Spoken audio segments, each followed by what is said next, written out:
টপে উঠেছি। হ্যাঁ, এখানে পাহাড়কে পুজো করে সবাই। আমি ভুল করে চটি করে উঠে গেছিলাম, তাই ভাইয়েরা আমাকে বারণ করলো যে দাদা চটিটা খুলুন প্লিজ। আমার ভুল, সরি। এখানে আসার পর থেকেই মনটা আমার অনেক ভালো, আর এই পাহাড়ের উপরে উঠে আরও আরও আরও অনেক ভালো হয়ে গেল। ওই দূরে এর থেকে উঁচু আরও টিলা আছে, ওটাকে প্রায় ছোটোখাটো পাহাড়ই বলা যায়। এরকম দেখলে পরে বোঝা যাবে, দূর দূর অব্দি ছোটো ছোটো এরকম অনেক টিলা রয়েছে এখানে। ডেভেলপমেন্ট এখান থেকে যতদিন দূরে থাকবে ততদিনই জায়গাগুলো সুন্দর থাকবে, প্রাকৃতিকভাবে এই জায়গার উন্নতি ঘটবে। ডেভেলপমেন্ট হতে শুরু করলে হয়তো এই অঞ্চলগুলো রিসর্ট তৈরি হয়, হোটেল তৈরি হয়, ধ্বংস হয়ে যাবে, শেষ হয়ে যাবে। এই হলো এশিয়ান রক পাইথনের লোকানোর আদর্শ জায়গা। না, এখানে কোনো পাইথন নেই, আমি শুধু জায়গাটা দেখাচ্ছি। শূন্যে রয়েছে এই পাথরটা, এবং ভিতরে প্রায় 12-15 ফুট এরকম জায়গা রয়েছে, যেখানে আমরা ঢুকতে গেলে আমাদের প্রায় শুয়ে শুয়ে ঢুকতে হবে, কিন্তু কিছু প্রাণীর জন্যে এটা আশ্রয়স্থল।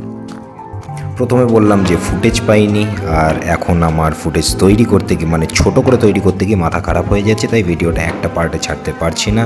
এটা ছিল সন্ধেবেলায় গায়ে হলুদের ইভেন্ট। হ্যাঁ, এনাদের গায়ে হলুদের ইভেন্টটা বিয়ের 2 দিন আগে হয় এবং একটু আলাদা আমাদের থেকে। আর ব্যাকগ্রাউন্ডে যে আওয়াজগুলো পাচ্ছো সেটাই আসল সঙ্গীতের আওয়াজ। ইতিমধ্যে এখানে টিপটিপ করে বৃষ্টি শুরু হয়ে গেছিলো।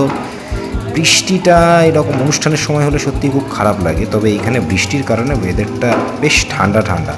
আর আগের দিনকে যে আমার মাথায় রুমালটা দেখেছিলে, ওটা কিন্তু স্টাইল মারার জন্য নয়, এতটাই ঠান্ডা লাগছিল যে কানে রুমালটাকে বেঁধে রাখতে আমি বাধ্য হয়েছিলাম।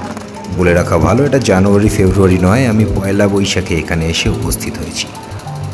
ডেকোরেটর বেচারাও বুঝতে পারেনি যে অসময়ে এইভাবে বৃষ্টি হবে। তার ফলাফল এরম টপ টপ করে প্যান্ডেলের মধ্যে জল পড়ছিল, তার মধ্যেই তাড়াহুড়া করে ওনাদের কাজ সারতে হলো। কিন্তু তারপরে এটা যা শুরু করলো, বাবারে!